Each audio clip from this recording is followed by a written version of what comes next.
E muito bem-vindos a mais um programa Francamente, diretamente dos estúdios da Move 8 Produções, Taina Franco na área com vocês para mais um papo incrível aqui nessa mesa que eu tenho a sorte de receber aqui gente muito interessante. Aliás, eu quero já começar esse programa agradecendo ao Sesc Jundiaí e também meu parceiraço J. Wagner.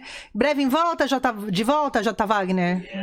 Em breve aqui, ó, J. Wagner de volta nos estúdios do Francamente para contar um pouco da vida, das fofocas, dos casos amorosos, falar sobre nicotina e música e muito mais. Mas hoje o papo de nicotina, música e muito mais será com ele, que é compositor, guitarrista, já teve Passat laranja, que eu tô sabendo aqui, né? Vamos vasculhar a vida e a obra de Marcelo Gross nos estúdios hoje. Bem-vindo, tudo bem? Tudo bem, Tainã, prazerzão estar com vocês aqui. Veio. Tô muito feliz. Nossa, que demais, cara. Sim, muito bom estar aqui no Francamente, conversando contigo, conversando com a galera. Muito bom. Assim, a gente tem uma vida aí, uns longevos 51 anos. 51. De trajetória pela música, pela arte, de vida, né? Mas você respira a arte, né? Sim, mais de 30 anos na profissão, no ofício, então... Gente, e pelo sotaque, já sabe, né? Temos aqui um porto-alegrense... nato aqui. Você nasceu em Porto Alegre mesmo? Nasci em Porto Alegre, mas fui adotado pelos paulistanos, né? Morei quase 20 anos da minha vida em São Paulo. Acho que a maior parte da minha vida artística eu passei em São Paulo. Eu lembro, na época que a Cachorro estourou, assim, vocês foram morar ali na Pompeia, não foi? A gente perto foi morar da MTV? Num primeiro momento na Rua Augusta ali. Ah, Augusta. Daí os guris foram ali pra Pompeia e eu permaneci na Rua Augusta ali, onde fiquei no mesmo apartamento durante 15 anos. Cara, e a Rua Augusta dá bons Bar do Baiano, dá boas histórias, né? Sim, era uma época de efervescência no rock ali, né? No Baixo Augusta do início dos anos 2000. Também até o meio da década passada, né? Tinha toda essa coisa da movimentação do rock, a galera do rock toda morava por ali. Sim. Então a gente aproveitou bastante. Sim. E eu acho que a MTV também, ela fez com que muita gente saísse dos seus estados, né? E viesse. A música sempre rolou nesse eixo Rio-São Paulo, né? Sim. Mas o Rio Grande do Sul sempre teve uma força muito grande, um cenário próprio ali, né? Desde do Ney Lisboa, De Fala, enfim, sempre foi muito profícuo de grandes artistas, né? Que depois tomaram de assalto o Brasil. Sim, teve essa geração anterior à nossa, que é a geração dos anos 80 ali, que teve como teve o boom do rock nacional, também teve o boom do rock gaúcho. Nesse meio dos anos 80, início dos anos 90, então teve essas bandas seminais que eu assistia, né, e achava bem bacana. Garagem Hermética, o Ocidente, aquela Esquina Maldita na Oswaldo Aranha. Isso aí já é da minha geração. Muito frequentei, e nos anos 90 também acompanhei um cara que eu aprendi muito com ele, que era o Júpiter Maçã. O Flávio Basso, né? Na época dos Cascaveletes, depois ele fez a carreira solo como Júpiter Maçã, eu acompanhei ele como baterista durante o período do lançamento de um disco que hoje é um clássico, né? Que é um álbum chamado A Sétima Efervescência. Que é o primeirão do Júpiter, que eu lembro que aquilo teve um impacto, porque era muito rock and roll, assim, né? Ele tinha essa verve psicodélica, né? Isso. Então ali a gente surgiu na época em que surgiram várias bandas legais aqui, que é na segunda metade dos anos 90, ali, época do Chico Sainz, época de Raimundos. Então a gente chegou com essa coisa mais psicodélica e fizemos a turnê desse disco pelo Brasil inteiro e foi muito bacana, assim, que né? Legal. E tivemos um tempo morando em São Paulo também. O Júpiter é de 96, 97, esse primeiro disco? É bem no meio ali dos anos 90, né? O primeiro disco é dezembro de 96, depois eu gravei com ele um álbum chamado Plastic Soda, que daí ele já com o nome de Júpiter Apple, né? Um disco que mesclava bossa nova com Stereolab, João Gilberto com Chet Baker, então foi uma fase bem bacana, assim, na qual eu aprendi muito. E daí eu toquei com ele nesse período entre 96 e 99. E aí eu parei de tocar com ele, eu já tava ali esboçando algumas composições, já tava louco pra tocar guitarra, né? Porque é bom lembrar, assim, a gente vai chegar no começo da tua vida, que eu quero ir lá vasculhar a infância do garoto Marcelo. Pode vasculhar, tá? Mas aí. Você tocava batera, né? Eu era baterista. Porque também a minha vontade, eu sempre quis tocar guitarra, mas eu tinha uma facilidade com bateria. E aí acabei ali nas adolescências optando por tocar bateria, para tocar com uma galera que sabia tocar mais que eu, né? Mas depois eu fui aos pouquinhos aprendendo a tocar guitarra, aprendendo a compor. E aí, quando eu parei de tocar com o Júpiter ali em 99, eu pensei, poxa, já tenho canções e habilidade suficiente, nem tanta, na guitarra para formar uma banda. E uma experiência mesmo de palco, de estrada, né? Porque os anos 90, para quem estava nascendo, era um rolê muito diferente. O trabalhar com música era muito diferente. A gente não tinha esses acessos que a gente tem hoje. Você tinha que ouvir música, você tinha que comprar uma plataforma física, né? Um disco, uma fita cassete, comprar revista na banca. Ali no início dos anos 90, era difícil comprar instrumento musical, né? Plano Sarney, Plano Verão, não chegava as coisas importadas, era só quem tinha muito privilégio conseguir um disco importado, um instrumento musical, né? Era difícil, mas isso tornava também tu achar um disco que tu gostava um holy grail, assim, era uma conquista. Achei o disco que eu tanto queria, ou comprei aquela guitarra que eu tanto sonhei, então tudo era mais difícil, mas quando a gente se deparava com o que a gente gostava, era, não digo que mais prazeroso, mas tinha esse sabor de conquistar alguma coisa, né? Era pré-internet. Ali, quando a gente começou com o Júpiter, era o auge dos CDs, né? Então o vinil também já era uma mídia que estava fora de moda. E é isso, para divulgar a banda em algum lugar, a gente dependia da distribuição dos discos, né? Para tu tocar numa cidade, as pessoas conhecerem, dependia de ter o disco para vender naquela cidade. De estar na vitrine da loja, de estar tocando na rádio, né? Tá tocando na rádio, tá saindo no jornal, na revista Bis. Revista Bis, Showbiz, aí Bis, aí volta a ser, enfim. Mas na tua casa, você pequenininho, como que era a relação com música, assim?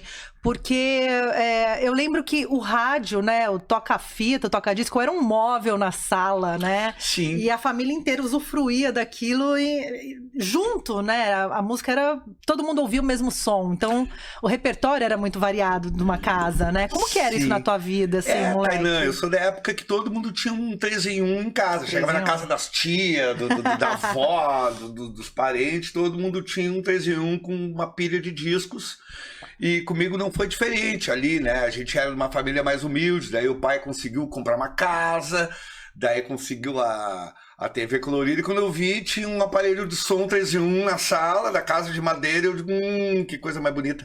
E daí só tinha um disco na casa que minha mãe tinha comprado quando o Elvis Presley morreu, em 1977, ela comprou uma coletânea com os 40 sucessos do Elvis Presley. Maravilhoso. E daí só tinha esse disco na casa, né? E daí, quando compraram o tal do 3 em 1 lá, foi a primeira coisa que eu ouvi, daí baixou a agulha naquele disco. Eu me lembro que a primeira música que eu ouvi foi My Baby Left Me, que começa com um riff de caixa de bateria, né? E eu já fiquei, né? A vida já passou a fazer sentido naquele momento. Ali se fez a criação do mundo, né? Sim, e logo em seguida eu fui numa festa, numa sede social com meus pais lá, eu devia ter, sei lá, 7 anos, 8 anos. E aí tocou um disco e eu fui lá pro DJ e perguntei, mas que disco é esse? Que coisa mais bonita é esse que tá tocando? Ele me mostrou a capa do disco. Era um disco que se chamava Os Reis do Yeah, Yeah, Yeah, dos Beatles, né? Daí eu digo, me empresta isso aqui que eu vou lá mostrar pro meu pai, porque eu não trabalhava na época, né? Eu tinha que, a gente precisa comprar esse disco. Isso aqui a gente precisa ter. Então sábado de manhã era sempre o dia de ir às compras, não sei o quê. E daí a primeira loja de disco que eu entrei já tava esse disco na parede lá e aí eu não sosseguei mais, né? Enquanto não comprou o disco, não sossegou. Enquanto não fiz a coleção inteira dos Beatles. É tua maior paixão, assim, musical, te atravessa até hoje? Porque tem bandas que são de temporadas em nossas vidas, né? Assim, sim. Bandas que... óbvio, nos atravessam e são ali a nossa memória afetiva de quem fomos um dia, né? Quando o mundo era mais inocente. E tem bandas que a gente abandona pelo caminho, assim, gosto, mas eu não coloco pra tocar no meu Spotify no dia a dia, por exemplo, né? Sim. Beatles é uma paixão de infância. E, fazia já 12 anos, 10 anos que eles tinham acabado quando eu descobri, então era fora de moda. Eu falava pros meus amigos no colégio, mostrava, ninguém sabia o que era, era só eu que gostava. Até que eu encontrei uns Marcelinho lá, como eu, que da minha idade, que gostavam, assim. Então, acabou sendo a minha maior paixão mesmo, os Beatles, né? E daí também, quando eu era pequeno, teve toda aquela comoção pela morte do John Lennon e não sei o quê. E daí começava a rolar aquelas reportagens especiais no Globo Repórter. Fantástico, Globo Repórter, Band, todo mundo. Na extinta TV Manchete. E eu olhava aquilo e eu digo, nossa, que sensacional esses Aquela caras. capa da Veja, né, das revistas, revista Cruzeiro, sei lá, as revistas da época. Eu comprava, assim, né, John Lennon Documento, as revistas, a revista Manchete também, a reportagem sobre vida e morte do Lennon, então aquilo me impressionou muito, né. Então, e daí ganhava os discos de Natal das tias, John Lennon Collection, então faz parte do meu crescimento e hoje com 51 anos, adivinha o que toca lá em casa, né? Toca Beatles, toca John Lennon. Toca John Lennon e eles são, né, lógico, a minha maior inspiração. Cara, e é muito louco, né? Porque recentemente lançaram, né, um som, assim, em era de inteligência artificial, né? Fico tão desconfiada desse rolê. Você iria num show dos Beatles? É claro, temos Paul McCartney vivíssimo fazendo show, enfim. Mas essa onda te pega, assim, de inteligência. Se tiver um show feito com inteligência artificial, com o John Lennon, com todos os Beatles, assim, você compraria essa ideia? Eu vou, né? Eu não quero nem saber, não tem nada a perder. Mal, se for o caso, né? Esse caso da inteligência artificial foi bem polêmico nesse lance dos Beatles, por conta de que, na verdade, nada foi recriado e eles já tinham feito isso nos anos 90. Porque eles simplesmente usaram a inteligência artificial para limpar a voz do John Lennon de uma demo, de um piano que ele estava tocando todo desafinado, né? Então, não foi nada recriado, né? Eles só usaram a voz do Lennon da demo de 1977, da música Now and Then, para ter uma qualidade melhor de voz. Botaram no Pro Tools ali, fizeram uns efeitinhos para dar limpada. Na verdade, eles já tinham feito isso em Free as a Bird e Real Love, em 1994 e 95, né? Só que agora tem uma tecnologia para deixar a voz com um som um pouco melhor. Então, na verdade, não foi recriado, foi só feito uma limpeza. Deu uma polida, né? Para a voz do nosso querido, amado John Lennon ali ficar mais clara e mais gostosa de ouvir. E tem essa onda também, né? Crie uma letra como John Lennon faria, né? Essas coisas de IA aí, não tem nada como o ser humano, claro, né? Até pra fazer merda, pra fazer cagada, assim, né? Tipo, o IA somos pioneiros nisso, o IA né? jamais faria tamanha cagada como ser humano. do que o ser humano faz. Então, eu acho que ainda a tecnologia evoluir muito ainda para chegar nesse ponto. E tanto as merdas quanto as coisas legais, né? Cara, e aí você fica com o Júpiter até 99. Sim. Rodando e tal, porque o Júpiter, ele teve uma projeção, né? Ele saiu ali do Rock Grande do Sul. Sim. Saiu ali do Sul. A gente parou de disputar o Campeonato Gaúcho quando a gente se mudou para São Paulo. E aí, tanto foi brasileiro ou foi Copa do Brasil aí que vocês foram disputar? Daí a gente foi pro Brasileirão. Brasileirão, tá. e aí teve uma atenção da mídia do centro do país para esse disco que é fantástico, sim, né? Sim. E tinha essa coisa, essa influência de Jovem Guarda, do psicodelismo. Então, cara, e ele é moderno até hoje, esse disco, assim, é um disco super atual, porque você escuta coisas ali dos anos 90, até coisas dos anos 80, que há uma romantização ali naquela onda anos 80, do rock anos 80, e você vê que tem coisas que estão datadas ali, ou pela sonoridade, ou pela pauta, pela roupagem, né? Mas esse o Júpiter, no geral, assim, eu acho que ele era meio fora dessa régua temporal, assim. Ele tinha uma visão bem bacana, assim, eu aprendi bastante, me sinto privilegiado de ter podido conviver com ele e viver essa fase desse disco e meio que conquistar o Brasil com esse show que a gente fazia, que nós éramos um trio, né? Era ele na guitarra, Rickenbacker no vocal, o Júlio Cascais no baixo e eu na bateria. E foi esse mesmo trio durante esse período, de 96 a 99. Né? E aí... foi bem bacana, assim, e a gente gravou esse segundo disco também, que é uma outra coisa, né? Que é o Júpiter Apple Plastic Soda, com bossa nova em inglês, com uma influência mais brasileira, assim. Mas o Sétima Efervescência foi considerado um dos melhores discos já gravado lá no Rio Grande do Sul. E eu acho que hoje ele continua atual ainda. Eu tenho gravado em VHS uma apresentação do The Fala no Hollywood Rock, o Rock in Rio, que abriu ali pro Red Hot Chili Peppers, eu acho. Que o Educar tava com a meia lá no pau, se apresentou, aí não sei o que, eu achava, caralho, que loucura isso, né? Novinha ali olhando toda aquela coisa acontecer, e aí veio toda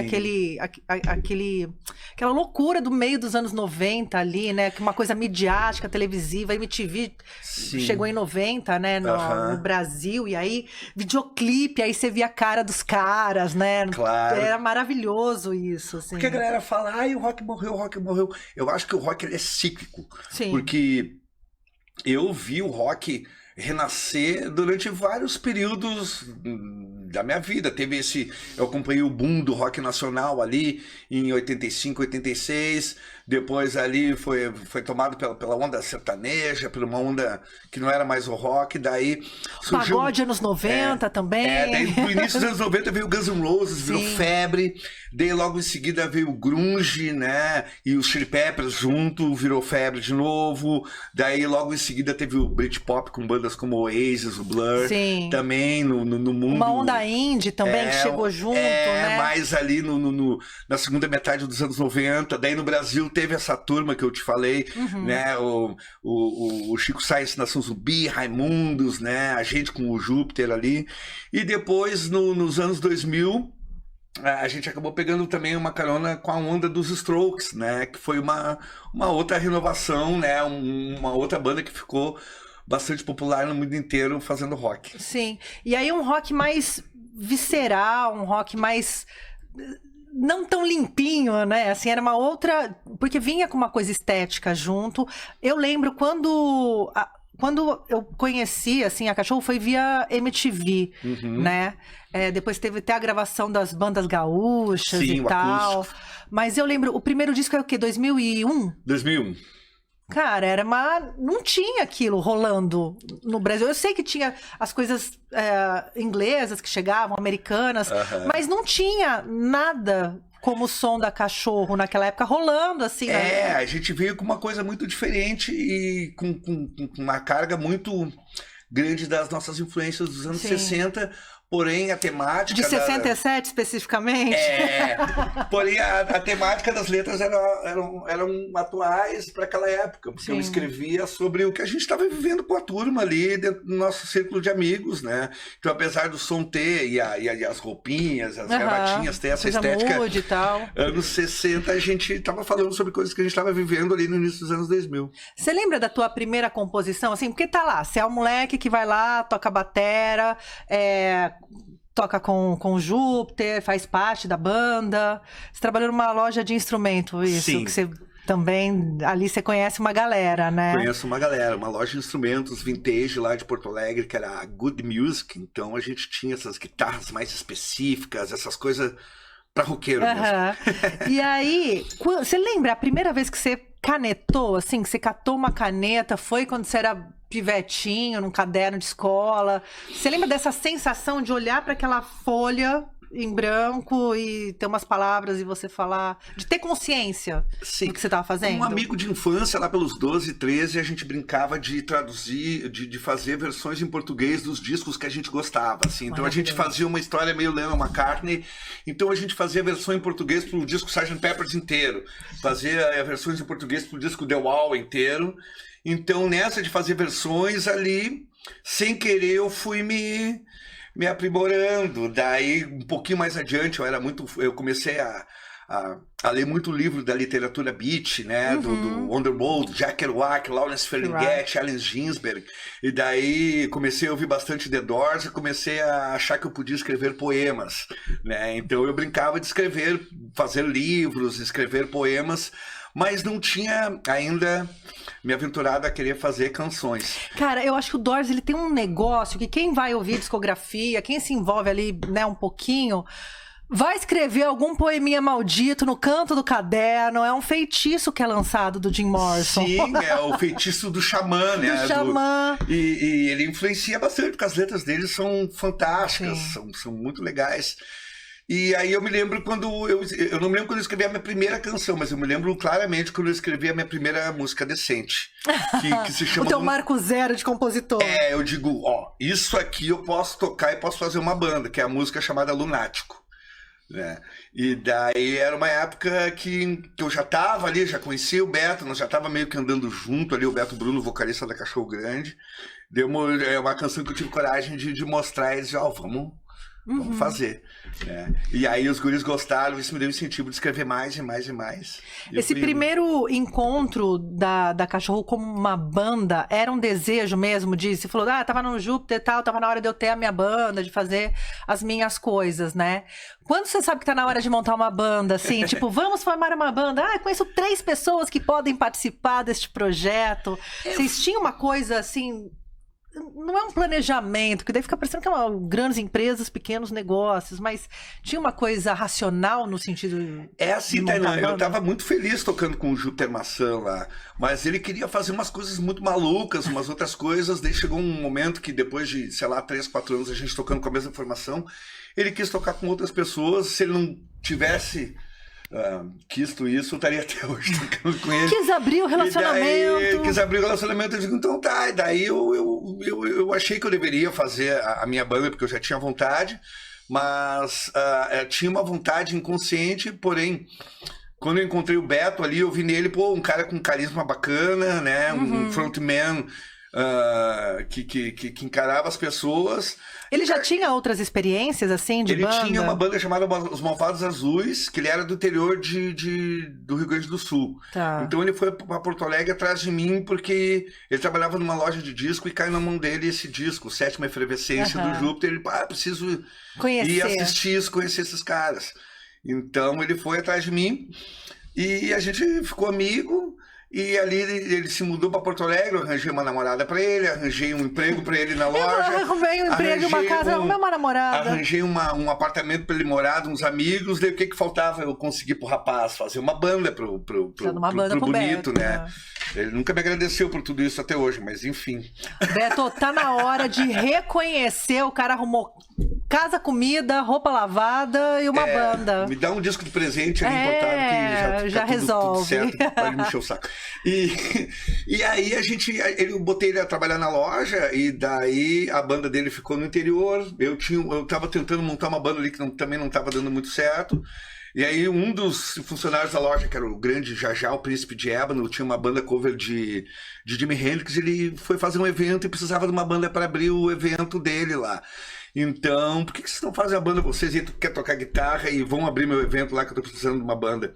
Então eu peguei um baterista que tava sempre lá na loja me incomodando para tocar, eu tinha feito um som com ele, que é o grande Gabriel Boizinho, né? Eu pedi pro Beto trazer o baixista da banda dele, que também tava pro Porto Alegre, e assim se formou a Cachorro Grande justa e somente para abrir o evento do nosso querido Jajá, né? E daí a gente subiu no palco, viu que deu liga. Daí no fim de semana seguinte a gente quis subir em qualquer palco que tivesse pra tocar. Aí limaram o Jajá.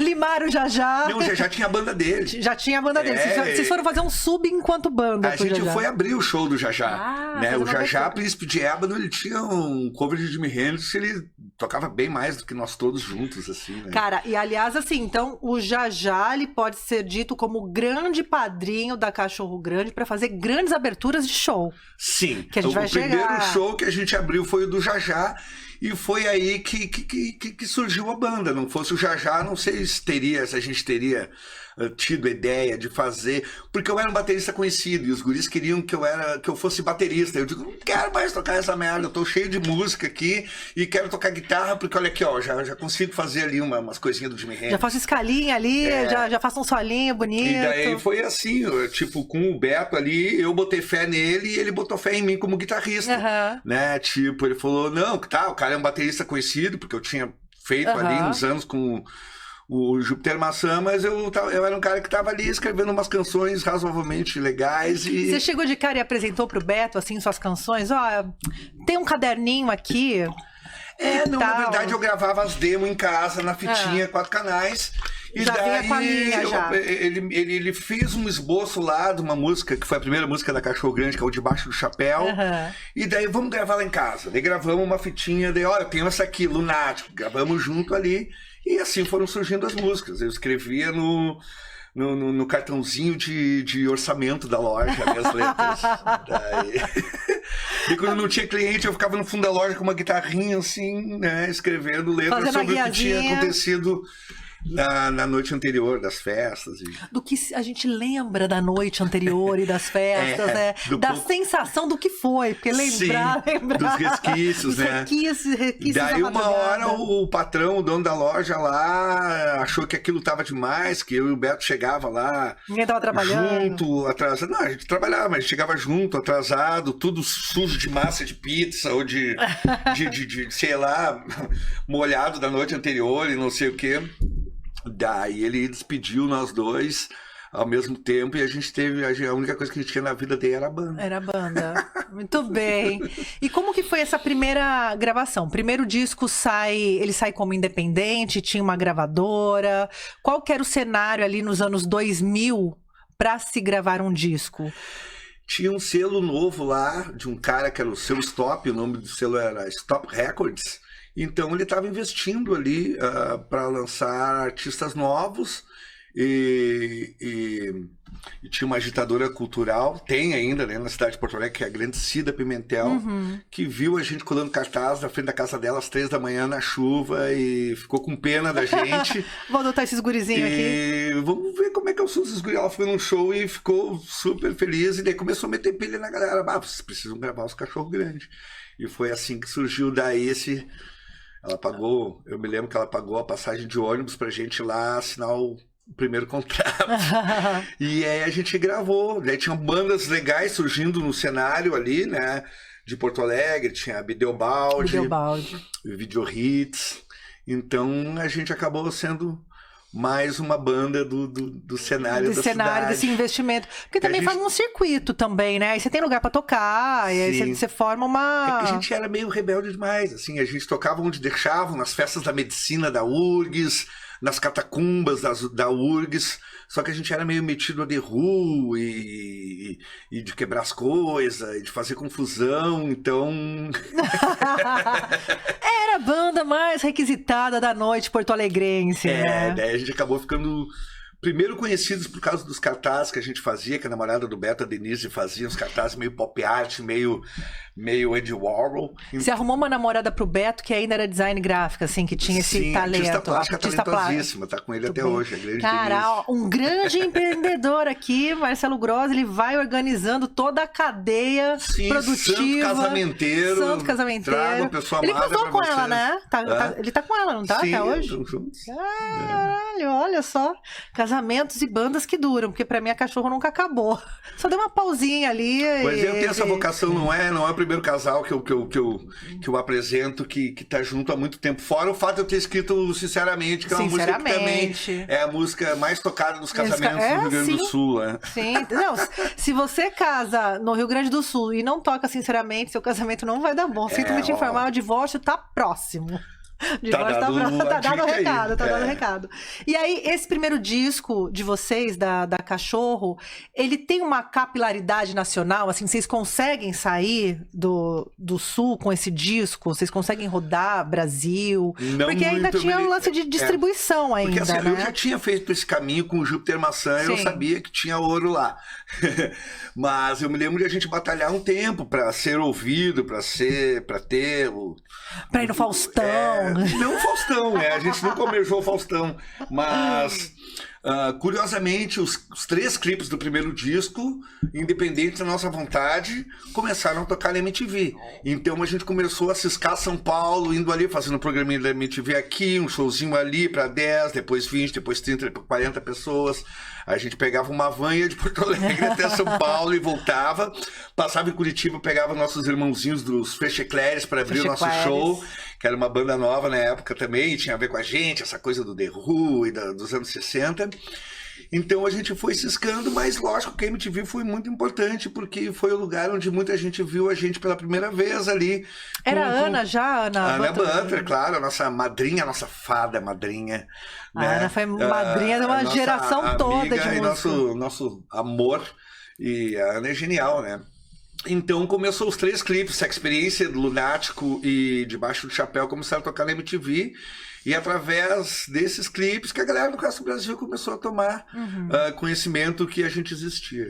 E aí vocês começam a ganhar o Brasil, ganhou São Paulo. Ganhou São Paulo já tem uma distribuição ali, né? Na época do mercado das gravadoras, que era muito eixo Rio-São Paulo, os canais de TV, né? Teve um ponto de virada, assim, que a gente lançou o segundo disco, só que a gente gravou esse segundo disco, a gente tinha acertado com uma gravadora local lá, uma gravadora que falou, a gente tem tanto para vocês gravarem, que era uma merreca. A gente gravou o disco num estúdio de uns amigos nossos, mas de uma maneira meio, vamos gravar com equipamento vovulado, em fita rolo, vamos gravar a moda antiga. Fizemos toda uma traquinagem para gravar o disco.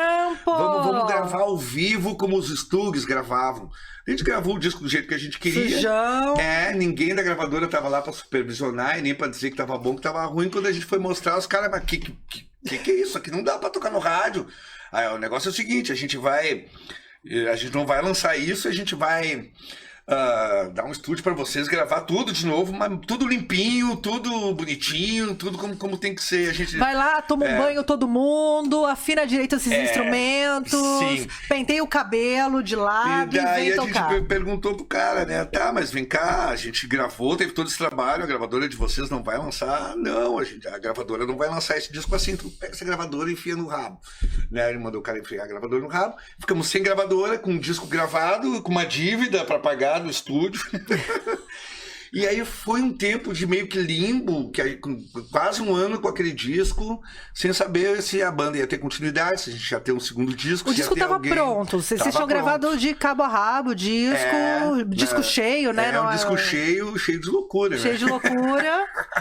E aí esse que entra na nossa vida, que veio a Porto Alegre, a gente foi fazer um show no litoral do Rio Grande do Sul, daí apareceu ele, um cara que meio que foi o nosso salvador da pátria, o grande Lobão. Caralho. Que na época tinha a revista Outra Coisa e estava fazendo uma parada alternativa de distribuir os CDs nas bancas de revista, encartado numa revista. A galera não sabe a grandeza disso, porque o Lobão, ele subverteu o mercado de CDs, começou a vender na banca com outro preço, na lojinha era 40 conto na época, que era muito dinheiro, na banca era 9,90, porque vinha encartado numa revista, né? Claro, ele percebeu que o preço dos CDs estava muito alto em relação, né, ao valor de fabricação. Sim. Então ele fez essa subversão aí de se ele encartar numa revista, um imposto altíssimo que tinha e que influenciava no preço final do produto, ele tinha uma isenção muito grande. Sim. Então, pra gente, além de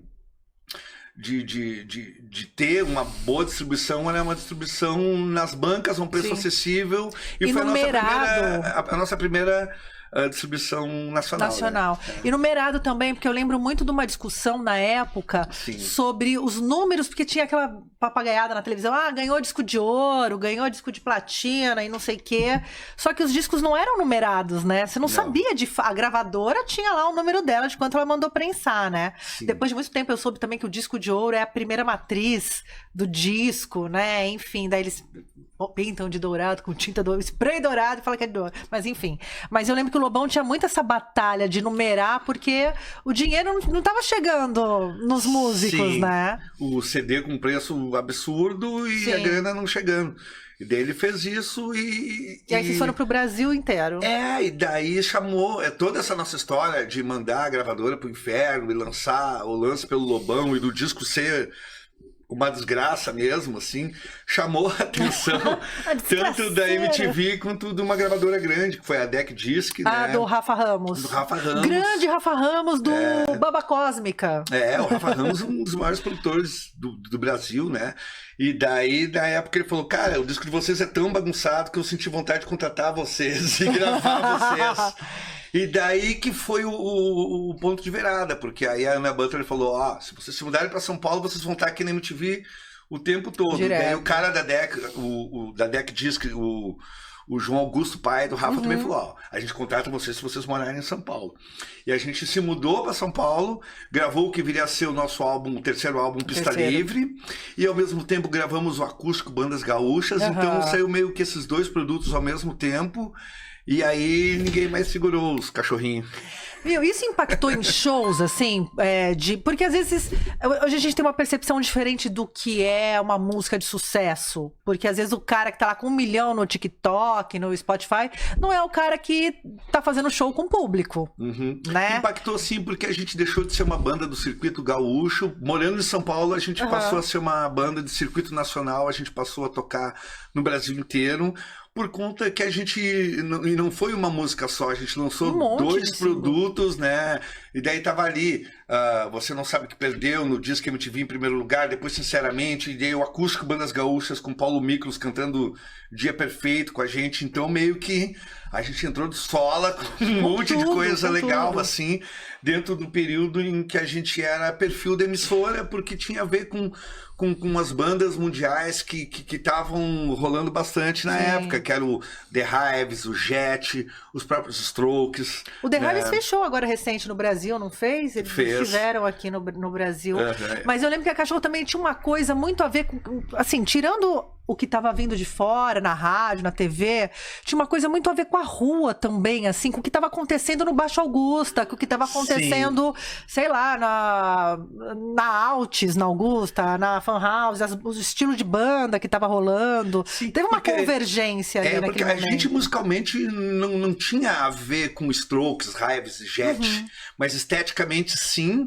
E a gente era meio que filhos também daquelas influências, né? Os Strokes, eles são mais Iggy Pop, mais Television.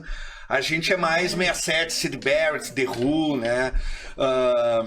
E só que as letras, como tu disse, né, o que me alimentava para escrever ali não era o dia a dia, era o noite a noite. Noite a noite.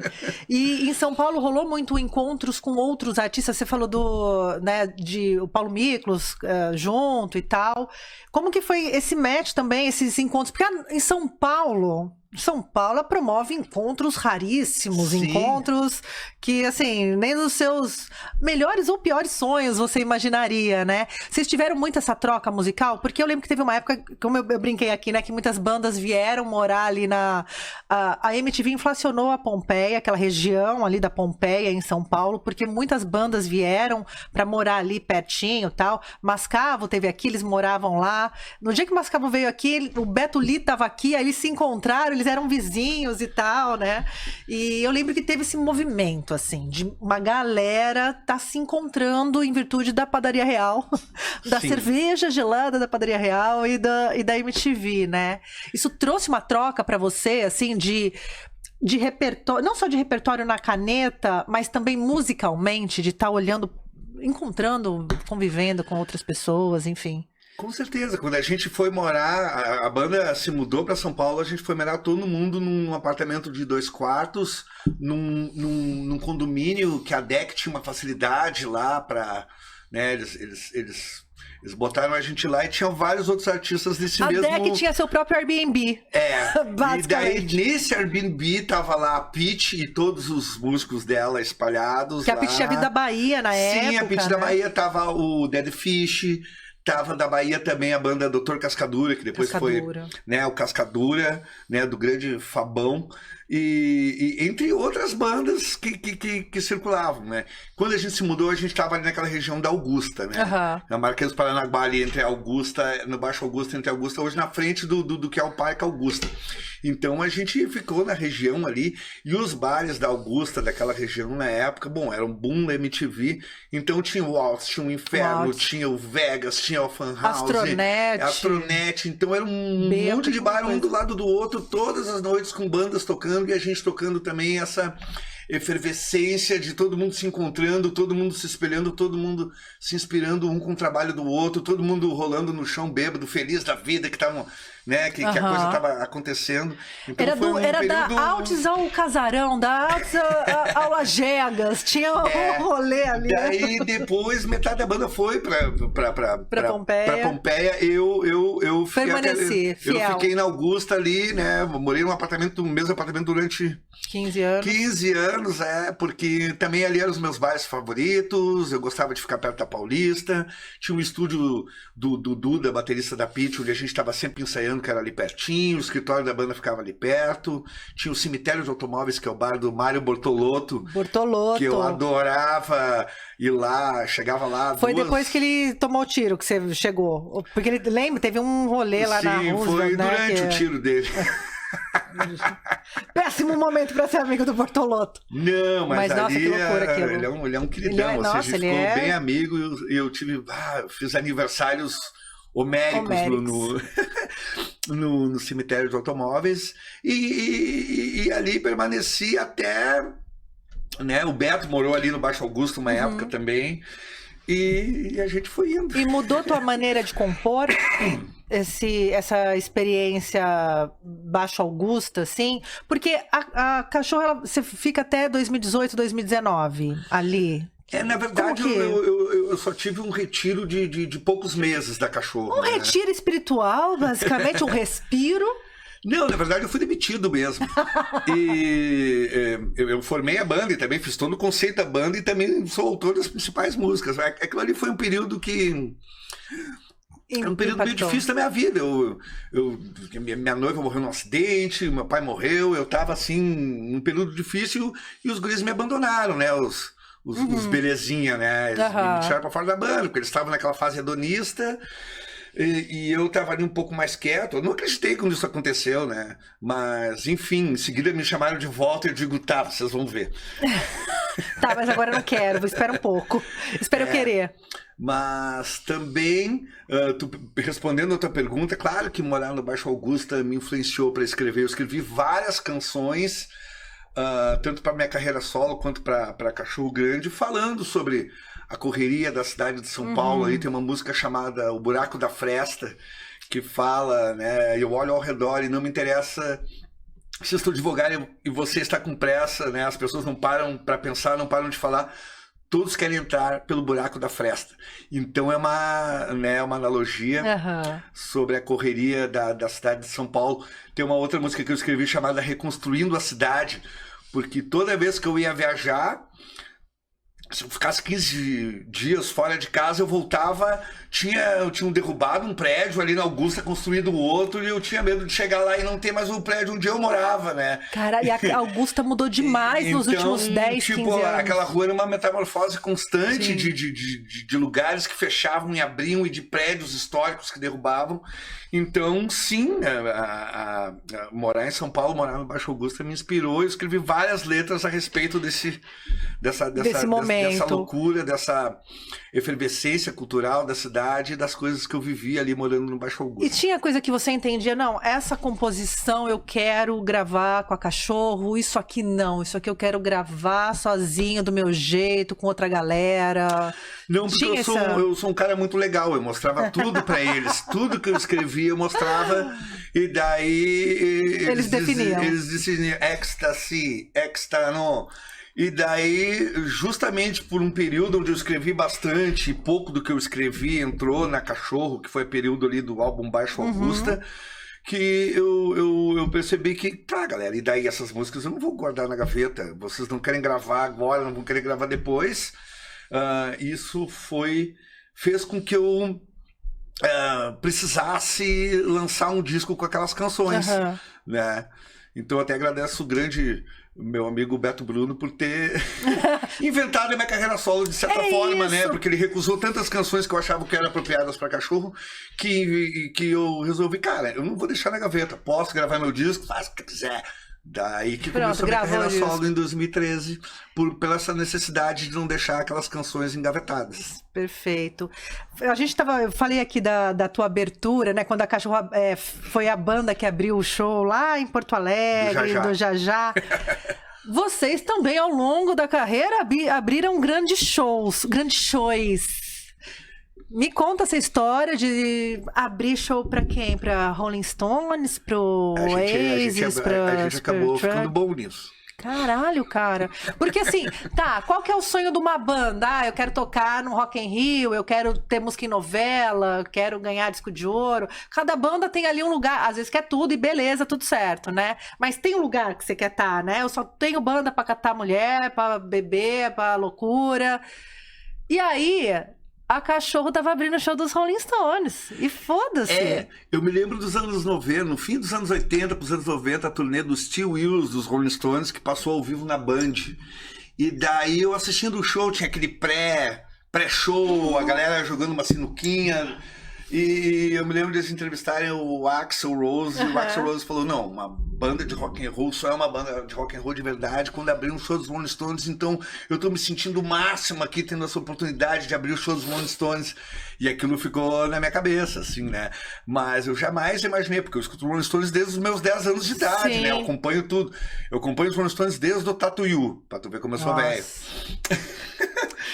Então é uma coisa meio inimaginável a gente abrir os Rolling Stones, e antes disso aconteceu a gente abrir várias bandas que a gente admira bastante, o Supergrass, um festival em Atibaia. É que vocês ficaram best depois, né, da galera do Supergrass. Sim, ficamos parentes, tudo, eu sou padrinho de casamento do irmão do vocalista, o grande Charlie Cumbis. Né, fui pra Inglaterra, viajei com eles, fui assistir um show deles com a família deles em Belfast, na Irlanda, no ano novo de 2008 para 2009. Enfim, a gente começou a ficar bom nesse negócio. Aí a gente abriu um show do Aerosmith no Palestra Itália uma vez. E daí chegou o momento em que a gente abriu a turnê inteira do Oasis, né, em 2009. E daí eu pensei, pô, a gente chegou no máximo de coisa de abertura de banda que uma banda brasileira podia chegar. Mas daí chegou ali em 2016, a gente recebeu a notícia que a gente abriu o show dos Rolling Stones e na nossa cidade natal, em Porto Alegre. Se consagrou, foi no Beira-Rio ainda? Pra você que é colorado, lagriminha aqui, ó. Imagina, Tainá, no estádio onde eu cresci, onde eu ia, meu pai me levava quando eu era criança, quando eu era pequenininho. E também a gente teve a oportunidade de reabrir, quando teve a festa de reinauguração do estádio, a gente tocou lá também. Então foi vários sonhos se realizando, tudo muito significativo pra mim, pra minha vida, assim, né? Não, um beijo no gramado, um beijo no Keith Richards, né? Assim, ó, um beijo na grama, outro nas artroses do Keith. É isso. Se consagrou no Beira-Rio. Sim. Jogador. E daí a gente tocou lá, quase não acreditando, então quando terminou, entre o nosso show e o show deles, veio um empresário deles falar, os rapazes da banda viram que o pessoal gostou das músicas de vocês, cantava junto, falava o nome da banda, então eles querem conhecer vocês. E daí a gente, Daí, então vocês vão aqui pra uma sala aqui, que daqui a pouco eles aparecem ali.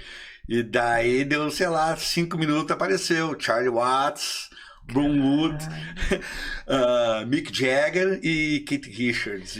Tá, e o quanto a gente tem que estar assim, sei lá...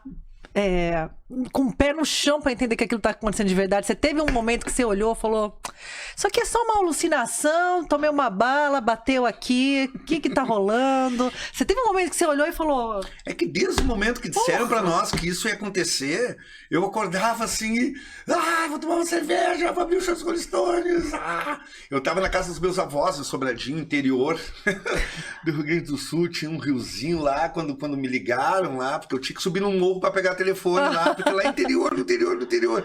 Daí todo dia eu acordava ali, tomava um café da manhã com as minhas tias, dava comida pras galinhas, daí subia no morro pra saber do mundo.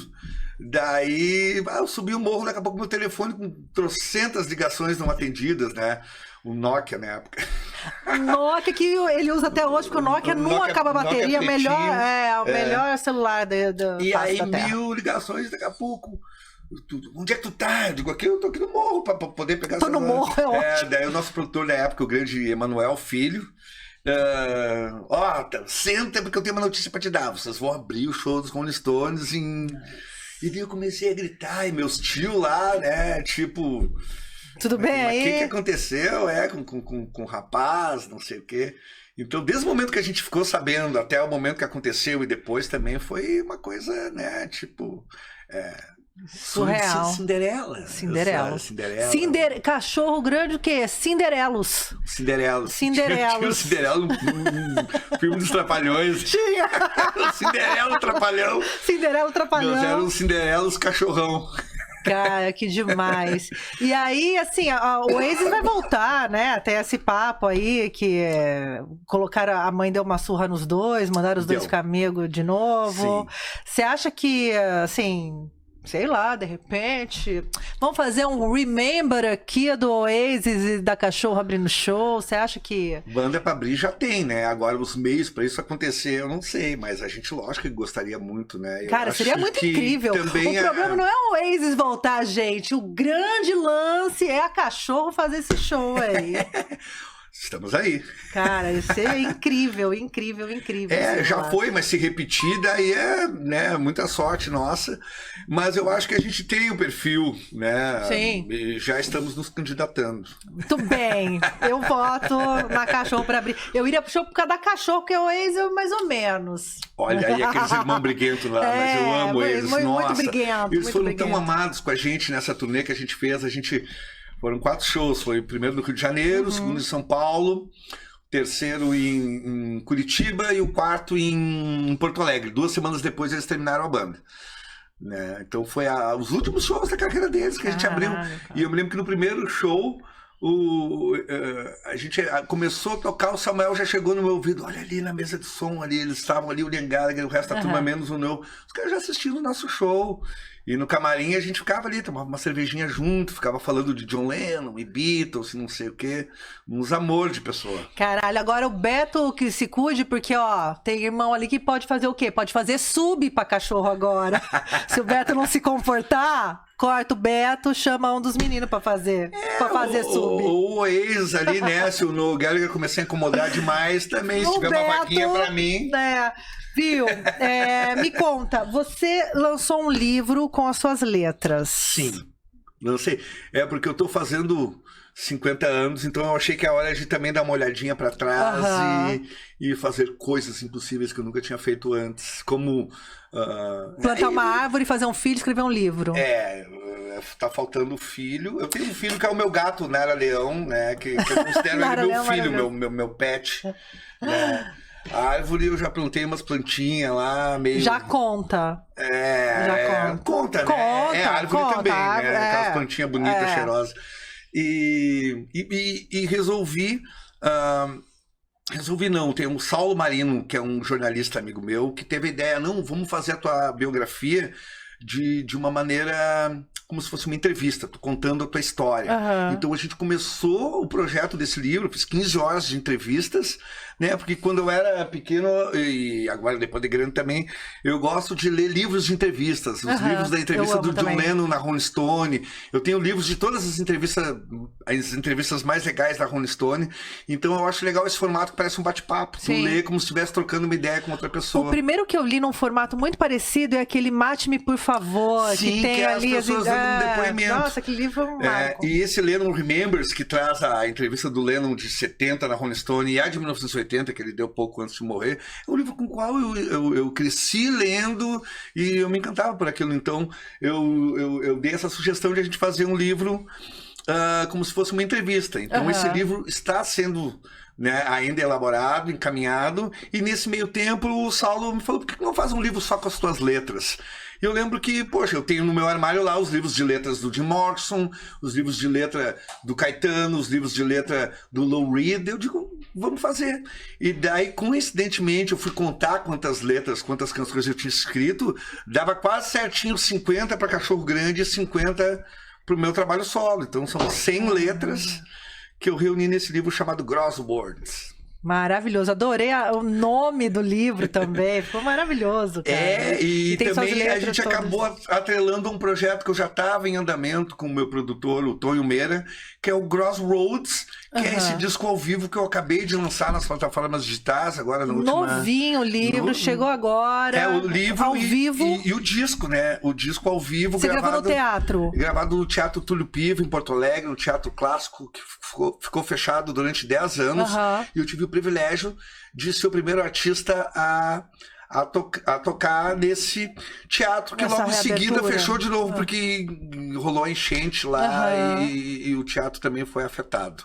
E como que foi? Quem te acompanha nessa gravação? Assim, é uma leitura, um passeio na tua carreira? É um passeio na minha carreira, mas também tem novidades, né? Tem uma música inédita que eu fiz questão de colocar. Tem uma releitura para uma música do meu argentino favorito, Gustavo Cerati, nesse ano que faz 10 anos da passagem dele, né? E eu também quis fazer esse intercâmbio rock brasileiro com rock argentino, que é uma coisa que os brasileiros não conhecem o rock argentino, os argentinos não conhecem o rock brasileiro. Então eu fiz questão de fazer uma versão até em português para fazer esse intercâmbio do Mercosul ali. É isso aí, trabalhando pelo Mercosul. E além disso, claro, revisito canções, tanto que eu escrevi para Cachorro Grande, como Dia Perfeito e Sinceramente, como as canções dos meus 4 álbuns solo ali. E de músicos, quem te acompanha nessa... Me acompanha o meu morcego gótico amado Eduardo Barreto, que já toca comigo há 5 anos. Ele toca comigo desde a época em que eu saí da Cachorro Grande. Mais 5 anos, ele toca comigo desde 2017, 18. E ele agora, dos shows que a Cachorro Grande faz, ele também toca na Cachorro Grande, né? No teclado, o grande Jimmy Papon, sobrinho do Thomas Papon, das bandas seminais dos Todas as bandas ali dos anos 70. Fellini, né? A banda demais dos anos 80. E o grande Lucas Leão, que era de uma banda chamada Beachcombers, o carioca, o meu chaleirinho, porque ele chia, né? Grosh! Né? Ele na bateria. Então é um time estelar que eu reuni para gravar. A gente fez os ensaios aqui em São Paulo, no estúdio clandestino, ali na Rua Augusta, para não perder o costume. O charme da Augusta, né? Para matar a saudade de onde eu morava ali, com o grande Kaique Duran, que é o cara que manda ali no estúdio.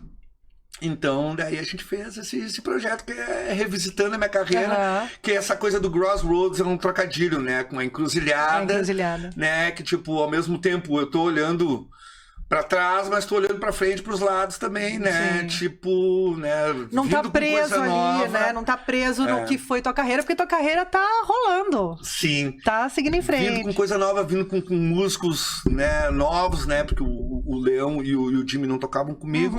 E fazendo esse trabalho no teatro que ele não é apresentado só em disco, que foi gravado uma espécie de um DVD também.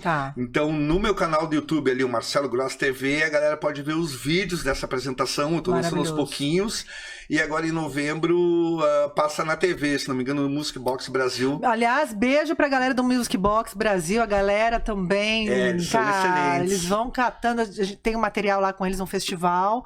E eles são incríveis, assim. Eu conheço muita coisa que tá rolando, porque às vezes a gente não se atualiza, né? Assim, fica uma espécie de eles cumprem a função da MTV, botando as bandas novas, os artistas nacionais.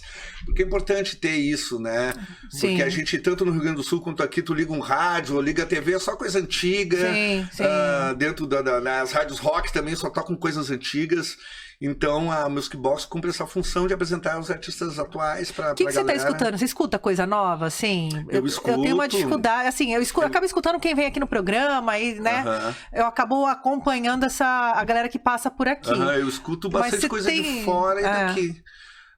Eu escuto de fora bandas até que são um pouco antigas, mas que estão lançando trabalhos novos excelentes.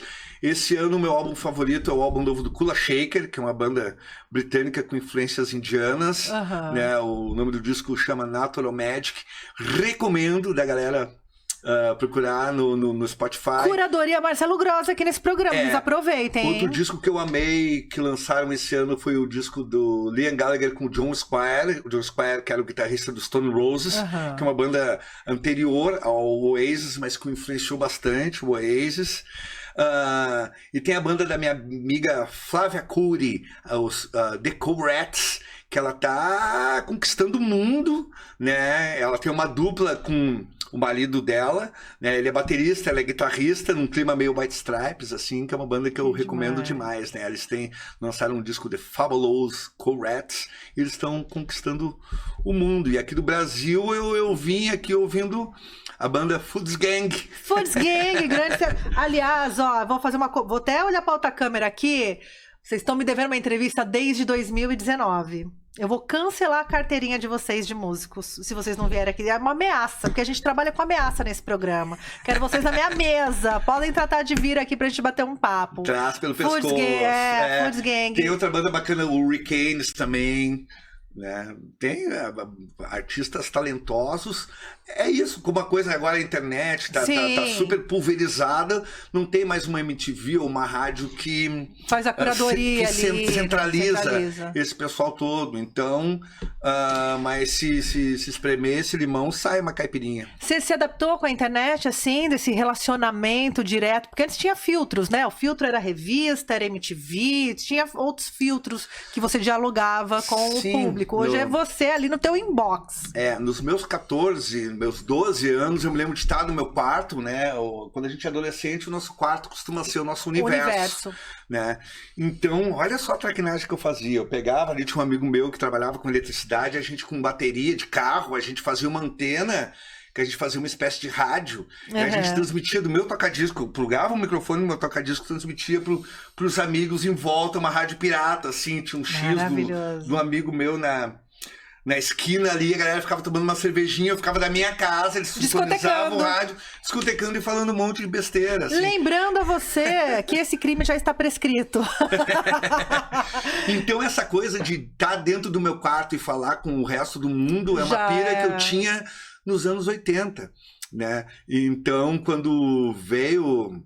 Quando isso começou a estar mais fácil, eu comprei um primeiro iPhone, comprei o primeiro MacBook e já saí ali editando vídeo e falando com quem eu conseguia que estava do outro lado do mundo. E por conta disso eu acho que sim, eu me adaptei. Só que a coisa agora está dando uma volta que... Essa coisa de dancinha do TikTok, se me pagarem muito bem, eu faço ali só. Cara, a gente tá assim, de um lado dançando TikTok, do outro tem um movimento e volta disco, e as capas do disco, com design gráfico, ao mesmo tempo vejo banda colando cartaz, lambi-lambi, porque tem que fazer uma guerrilha na rua mesmo. Eu acho que eu sou apaixonado por todos os formatos de música, né? O meu formato favorito, claro, é o vinil, né? Eu lanço todos os meus discos em vinil. Cachorro lançou agora, não foi? Ano passado? Sim, a gente agora... Estamos com toda a discografia da banda lançada em vinil. A gente lançou o primeiro vinil, acho que em 2007, que foi o disco Cinema. Mas eu nunca abandonei os meus vinis, nunca abandonei meus CDs, nunca abandonei minhas fitas cassete. Eu acho que tudo agrega, assim. Sim. Mas o meu formato favorito é vinil por causa do som. Eu gosto da qualidade do som, tem um punch, tem uma tridimensionalidade do estéreo, assim. Mas cada um ouve música como quiser, né? Não, e tem a questão também afetiva daquele Marcelinho no seu Gradiente 3 em 1, que a agulha tocou o disco do Elvis. Ele tá lá na casa da minha mãe, no mesmo lugar, o disco do Elvis tá lá, volta e meia lá, eu digo, não tem som melhor que isso, que a casa da minha mãe era uma casa estilo colonial de madeira, né? Então o chão de madeira, tem as paredes de madeira tem uma acústica que o negócio... Cara, mesmo, a casa da tua mãe é teu HD externo, assim? Porque de recorte de revista, VHS de programa de TV, você tem... Por exemplo, esse lançamento do segundo disco da Cachorro em vinil que saiu agora, para fazer o encarte, eu sempre recorro aos armários da Dona Belonia, minha mãe, para trazer fotos, recortes de jornais, flyers, cartazes, né?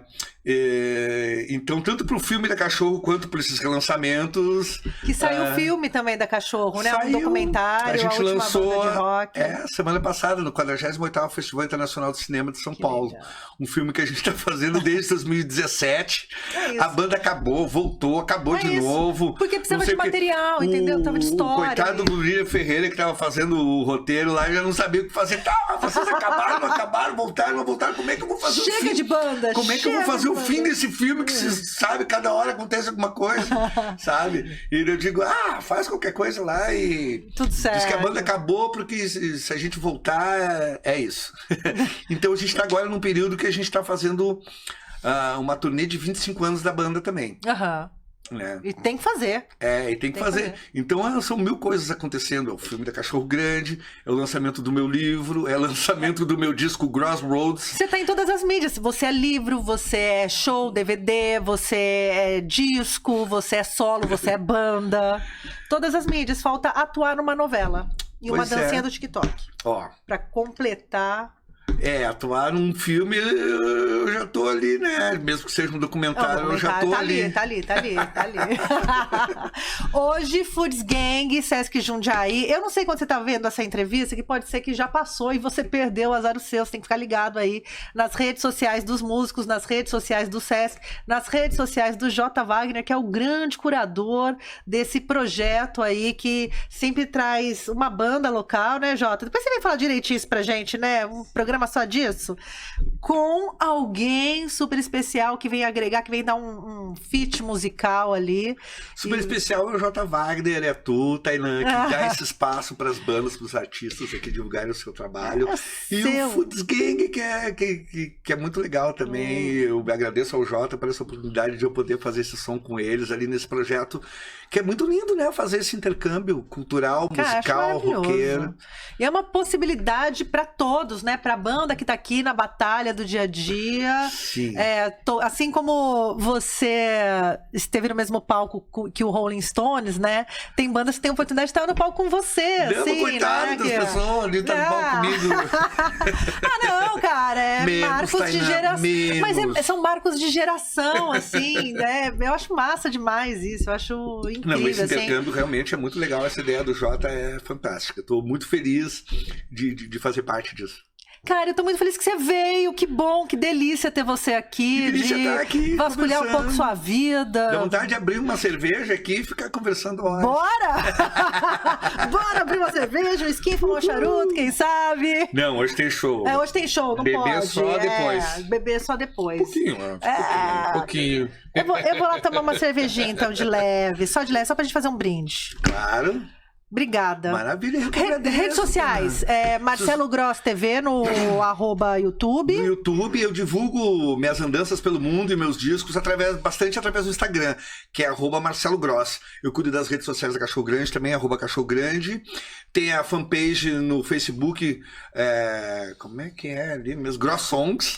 Gross Songs. E tem Marcelo Gross no Facebook também. Tem no TikTok também. Tá lá. Daqui a pouco eu vou estar lá dançando, pode ter certeza que uma hora eu vou tomar uma canjibrina e vou tomar coragem. E é isso, queria convidar as pessoas também para ouvir o meu álbum novo, que acabou de sair, o Crossroads, em todas as plataformas digitais, e também assistir os clipes do show ao vivo ali no YouTube. Viu? Guitarra favorita? Você tem uma guitarra favorita de estimação? Porque você falou do Crossroads, eu lembrei do Encruzilhada, um pacto. Você tem um pacto com alguma guitarra na tua vida? É que assim, é que eu amo todas elas em igual proporção. Lógico que eu tenho uma. É que assim, para cada momento tem uma que é adequada. Que toca seu coração. Por exemplo, hoje eu trouxe a minha Gibson Les Paul Gold Top, né? Que eu tenho ela por conta do meu guitarrista amado Paul Kossoff, que era o guitarrista do Free. Mas uma das minhas guitarras favoritas também é a 335, que o Clapton usava na época do Cream. O Alvin Lee, que é um dos meus heróis, usava na época do Ten Years After. Essa 335 vermelha, o Chuck Berry usava também. É uma das favoritas. E outra das favoritas é a minha Rickenbacker 330, que os Beatles usavam. O meu amado Pete Townshend usava. E um dos meus grandes ídolos e influências, que é o Paul Weller, do The Jam, também usa esse mesmo modelo. Então essa trinca aí, ela tá entre minhas favoritas. E eu uso guitarras de um cara de Porto Alegre chamado Monteiro, que ele pega madeiras centenárias de construções, de destruições, e fabrica guitarras que são as Monteiro Guitars, que eu recomendo também que a galera dê uma chegada lá na página do Monteiro e dê uma espiada nas guitarras que ele faz. Maravilha! Galera, se estiver aqui curadoria musical, curadoria de instrumentos, é isso, francamente, gente. Mais tarde, o quê? Teremos show. Agradeço demais. Obrigado mesmo. Né? E parabéns pelo programa. Valeu, obrigada. É tudo nosso. Ó, quando estiver por aqui, pare, a gente grava e bebe, que hoje tá cedo ainda, então a gente tem que disfarçar, fingir que a gente disfarça, você. Disfarça, mas mais tarde tamo lá. Mais tarde temos. Galera, Seguinte, obrigado pela companhia, eu vou ficando por aqui. Não se esqueça de seguir o canal do Francamente no YouTube, nas redes sociais, estamos na Rádio Difusora, também estamos no Spotify, no YouTube, todas as plataformas de áudio e vídeo. E é isso, eu vou ficando por aqui. Obrigado pela companhia, fiquem bem, bebam água e tchau. Pronto. Ah, que massa, adorei. Francamente, com Tainã Franco.